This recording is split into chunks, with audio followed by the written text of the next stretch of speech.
आज अमित शाह ने कहा कि मोदी जी गरीब हैं इसलिए गरीबी समझते हैं। मेरा एक सवाल है, मोदी जी गरीब हैं नहीं, मोदी जी गरीब थे। आज मोदी जी गरीब नहीं हैं। और आप जो लोग गरीब हैं, आपका जो टैक्स का पैसा है उसका करोड़ों रुपया इस बात के प्रचार में खर्च होता है कि मोदी जी गरीब थे। मोदी जी को गरीब बनाए रखना बहुत कीमती है।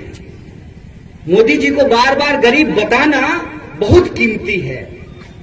और ये ब्रांड हमारे सामने इसलिए खड़ा किया गया है ताकि इस देश की जो गरीब जनता है, जो मजलूम जनता है, उसको बेवकूफ बनाया जा सके। एक बात हमको सोच करके बताइए कि एक ही चीज अगर आपको बार बार दिखाई जाएगी तो स्वाभाविक रूप से आप उसके शिकार हो जाएंगे। जैसे किसी बच्चे को आप पूछिए ठंडा मतलब क्या होता है, तो बच्चा कहेगा कोका कोला। क्यों? क्योंकि वो बच्चा बार बार वो प्रचार देख रहा है, वो बच्चा बार बार वो प्रचार सुन रहा है। जैसे मैं एक उदाहरण बताता हूं, जब मैं छोटा था तो मोटेम नाम का एक चॉकलेट आता था, उसके बाद एक्लियर्स नाम का एक चॉकलेट आया। आज का जो बच्चा छोटा है उसको डेयरी मिल्क नाम का चॉकलेट के बारे में पता है। कोई प्रचार जब आपके सामने बार बार किया जाएगा तो उस झूठ के प्रचार को आप सच मानना शुरू कर लेते हैं। जैसे हर काले आदमी को ये लगने लगता है कि फेयर एंड लवली लगाएंगे तो मुंह गोरा हो जाएगा।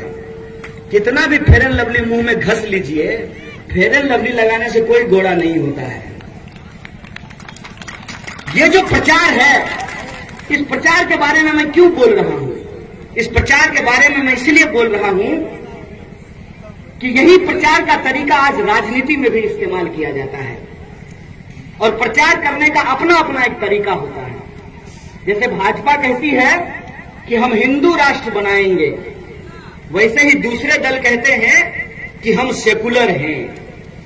लेकिन ये कैसे सेकुलर हैं, इसका एक सवाल मैं आपके सामने रख रहा हूं।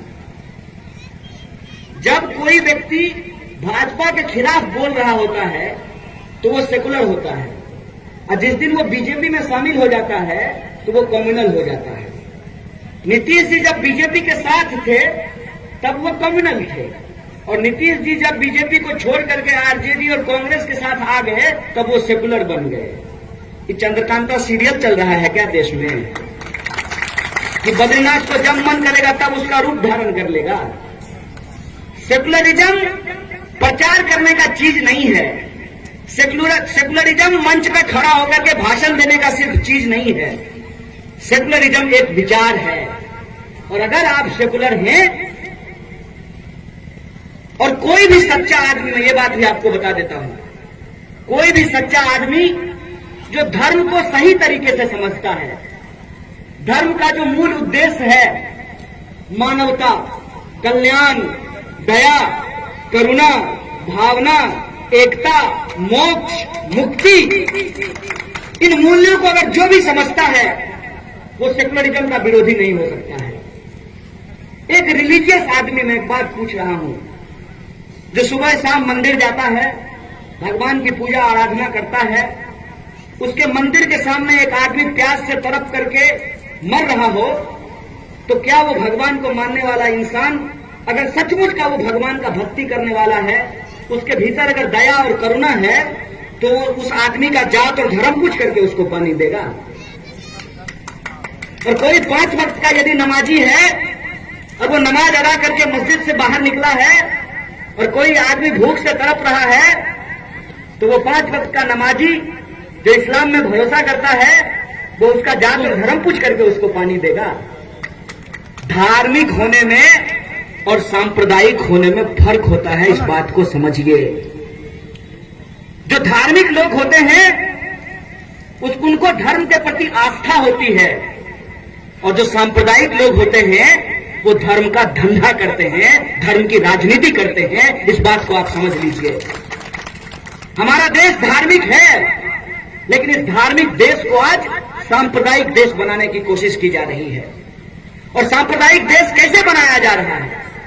जब चुनाव आता है तब अस्पताल और स्कूल की बात नहीं होती है, तब शमशान और कब्रिस्तान की बात होती है, हिंदू और मुसलमान की बात होती है।